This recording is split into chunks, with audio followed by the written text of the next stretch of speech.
그리고 서울은 측면 공격수를 활용해서 빠르게 역습을 진행했습니다. 측면 공격수가 빠르게 전방으로 달려나갈 때 달려나가는 방향으로 패스를 보내주면서 측면 지역을 빠르게 공략했는데요.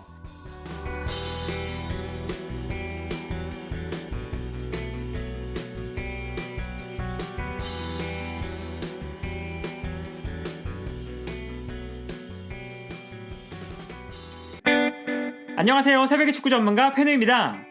오늘은 김호영 감독 대행 체제에서 2연승을 기록한 서울이 어떤 변화를 보여주고 있는지 살펴보려고 합니다. 먼저 가장 큰 변화는 최용수 감독 체제에서 3백을 사용하던 서울이 김호영 감독 체제에서는 4백을 사용한다는 것입니다. 그리고 이때 가장 눈에 띄는 차이점은 측면 공격에 대한 변화였는데요. 이번 시즌 3백을 사용할 때 서울에게 부족했던 것이 수비에서 공격으로 나갈 때 중앙 미드필더나 최전방 공격수들이 측면으로 달려나가는 움직임이 부족했다는 것입니다. 따라서 공격 상황이 되면 좌우 측면 수비수가 높은 지역까지 올라가서 측면 공격을 담당해줘야 했는데 수비에 가담했던 측면 수비수가 공격 지역까지 올라가는 데는 많은 시간이 걸렸고 당연하게도 서울의 측면 공격 속도는 느려질 수밖에 없었습니다. 그러나 4백을 사용하면서 서울은 측면 공격수를 배치했는데요. 여기서 측면 공격수들은 측면 수비수보다 높은 위치에 있는 만큼 공격이 시작되는 순간 측면으로 보다 빠르게 달려나갈 수 있었습니다. 그리고 전방에서 달려나가는 선수들이 생겨나면서 서울은 좀 더 직선적인 경기를 보여주기 시작했습니다. 달려나가는 선수들에게 한 번에 롱패스를 보내주는 장면이 늘어났는데요.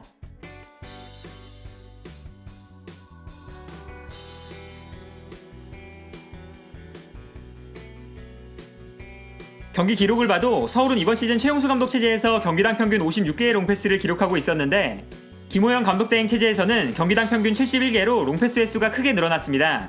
단 2경기뿐이지만 롱패스를 시도하는 장면이 확실하게 늘어난 모습이었는데요. 그만큼 서울의 공격 속도도 훨씬 빨라졌습니다. 그리고 서울은 측면 공격수를 활용해서 빠르게 역습을 진행했습니다. 측면 공격수가 빠르게 전방으로 달려나갈 때 달려나가는 방향으로 패스를 보내주면서 측면 지역을 빠르게 공략했는데요.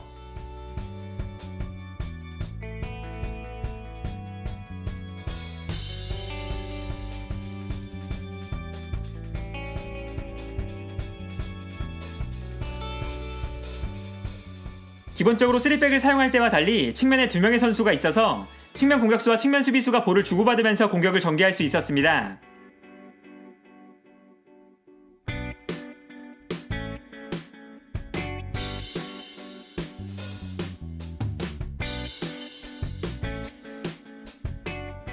또한 측면 공격수들이 달려나갈 때 전방에서 공격의 연결고리 역할을 해주는 선수는 한승규입니다.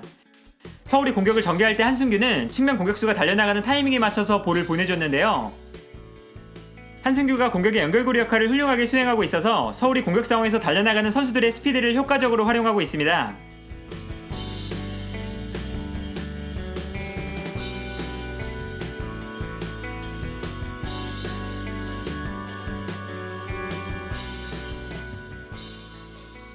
그리고 전방으로 달려나가는 선수가 많아졌다는 것은 서울이 후방 빌드업을 진행하는 데에도 긍정적인 영향을 주었습니다. 3백을 사용할 때 서울은 전방으로 달려나가는 움직임이 부족했기 때문에 서울을 상대하는 팀들의 입장에서는 수비 뒷공간에 대한 고민을 하지 않고 서울을 강하게 압박할 수 있었는데요. 자연스럽게 서울은 상대팀의 강한 압박을 자주 받을 수밖에 없었고 이것은 서울이 볼을 전개하는 데 어려움을 겪었던 이유 중 하나였습니다. 반면에 측면 공격수가 배치된 최근 경기들을 보면 측면 공격수들이 전방으로 달려나가기 때문에 상대팀은 후방으로 물러나게 되고 이때 서울은 후방에서 볼을 여유롭게 점유할 수 있는 공간을 확보하게 되는 것입니다. 경기 장면을 보면 이러한 특징을 확인할 수 있는데요. 이 장면을 보면 서울이 볼을 차단하는 순간 측면 공격수로 출전한 김진야가 전방으로 움직이기 때문에 상대팀 입장에서는 김진야를 의식하면서 김진야를 따라 움직일 수밖에 없습니다. 그리고 상대팀 선수가 뒤로 물러났을 때 뒤에서는 볼을 잡을 수 있는 여유로운 공간이 발생하는 것인데요. 이렇게 전방으로 뛰어나가는 선수가 있다는 것은 후방 빌드업 상황에서도 큰 이점을 제공하게 되는 것입니다. 한편 수비 상황에서는 수비 간격을 촘촘하게 유지하는 데 뛰어난 모습을 보여주고 있습니다. 여기서 가장 훌륭한 활약을 펼치고 있는 선수는 김원식인데요. 최용수 감독 체제에서 김원식은 주로 중앙 수비수 중 한 자리에 기용될 때가 많았지만 김호영 감독 대행 체제에서는 수비형 미드필더로 출전하고 있습니다. 그리고 서울은 김원식의 움직임에 따라서 수비 라인을 형성하는데요. 상대가 볼을 전개하는 방향에 따라서 김원식이 좌우 측면으로 부지런하게 움직여주고 수비 숫자를 순간적으로 늘려주면서 상대를 강하게 압박하는 모습을 보여주는 것입니다.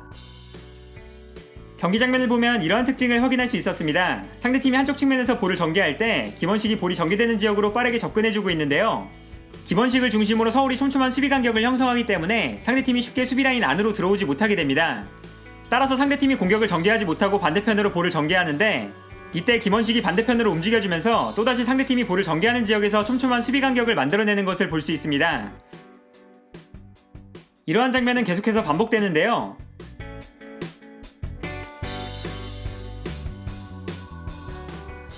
이처럼 김원식을 중심으로 만들어내는 서울의 촘촘한 수비 간격, 그리고 김원식이 중간에서 볼을 차단하는 역할을 훌륭하게 수행하고 있어서 김원식이 김호영 감독 대행 체제에서 굉장히 큰 힘이 되어주고 있습니다.